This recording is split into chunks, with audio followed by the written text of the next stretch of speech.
बिहार के सियासी माहौल में सबसे बड़ा मुद्दा हो चुका है सर का मुद्दा, यानी वोटर आई कार्ड अपडेट करने का मुद्दा। चुनाव आयोग हालांकि इसे नियमित प्रक्रिया के तौर पर ले रही है, लेकिन दावा ये किया जा रहा है विपक्षी खेमा की तरफ से कि नहीं, ये वोट देने के अधिकार को छीनने की प्रक्रिया है। ये बिहार के वोटर्स के मन में विपक्षी खेमा डालने की कोशिश में है कि आपको वोट नहीं देने दिया जाएगा, इसलिए आपसे ये वोट देने के अधिकार छीने जा रहे हैं। ऐसे माहौल में राहुल गांधी पहुंच रहे हैं कल, और राहुल गांधी के पहुंचते ही पूरे बिहार में चक्का जाम की स्थिति करने की प्लानिंग कांग्रेस पार्टी की है। लेकिन माना यह जा रहा है कि इसे सियासी तौर पे भुनाने की कोशिश कर रहा है विपक्षी खेमा। चुनाव आयोग की अपनी दलीलें हैं, उनका अपना दावा है, लेकिन अपनी पत्नी का हवाला देते हुए तेजस्वी यादव ने इसे इस तरीके से वोटर्स को और खासकर बिहार के लोगों को समझाया कि मेरी पत्नी रहने वाली तो दिल्ली की है, उनके पास बिहार का कोई भी डॉक्यूमेंट नहीं है। बीते दिनों ही मैंने उनका वोटर आई कार्ड बनवाया, लेकिन चुनाव आयोग की प्रक्रिया की वजह से अब मेरी पत्नी वोट नहीं दे पाएंगी, ऐसा उन्होंने बिहार के वोटर्स को समझाने की कोशिश की है। हालांकि ये भी सच्चाई है कि घर घर जिनके पास वोटर आई कार्ड है भी, उनके पास भी एक डॉक्यूमेंट पहुंच रहा है जिसको भरना है, और उसके बाद अपडेट होने के बाद यह पता चलेगा कि आपके पास फाइनल वोटर आई कार्ड पहुंचता है या नहीं। अब टाइमिंग को लेकर बहुत बड़ा सवाल है कि ये कौन सा टाइमिंग चुना गया है। क्या ये प्रक्रिया आनन फानन में संभव है? ये किसी भी सूरत में संभव नहीं है, ये विपक्षी खेमा का दावा है। ओवैसी भी इस मुद्दे को बहुत आगे लेकर जा चुके हैं।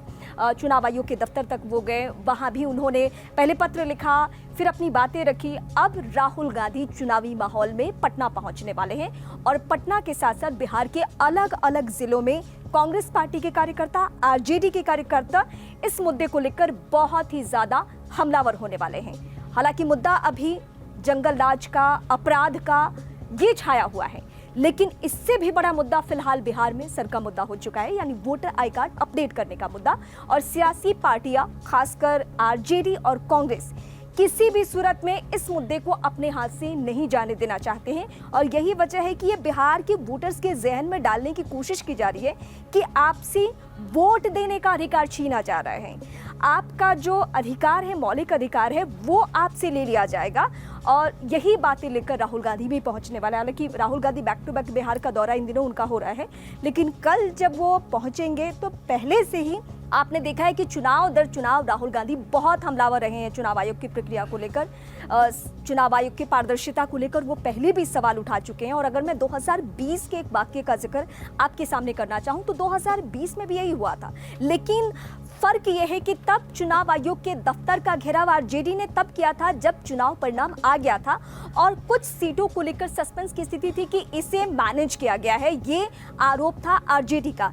लेकिन अभी चुनाव होने से पहले, चुनाव की तारीखों के ऐलान से पहले ही चुनाव आयोग पे बहुत गंभीर सवाल उठ रहे हैं, और ये सवालों की फहरिस्त इतनी लंबी है कि जवाब चुनाव आयोग को देते नहीं सूझ रहा है। सीधे सीधे उनकी पारदर्शिता पे सवाल उठ रहे हैं। तेजस्वी ने ये तक पूछा है कि इस प्रक्रिया में, वोटर आई कार्ड अपडेट करने की प्रक्रिया में जो कर्मचारी लगे हैं, बताइए जरा वो कहाँ के रहने, वो निजी हैं या सरकारी कर्मचारी हैं, उनके बारे में भी इंफॉर्मेशन सार्वजनिक करना चाहिए। अब कल के बाद देखने वाली बात ये होगी, जब राहुल गांधी और तेजस्वी यादव बहुत सारे सवालों के साथ चुनाव आयोग के दफ्तर जाते हैं, तो उसके बाद चुनाव आयोग का अगला कदम क्या होता है।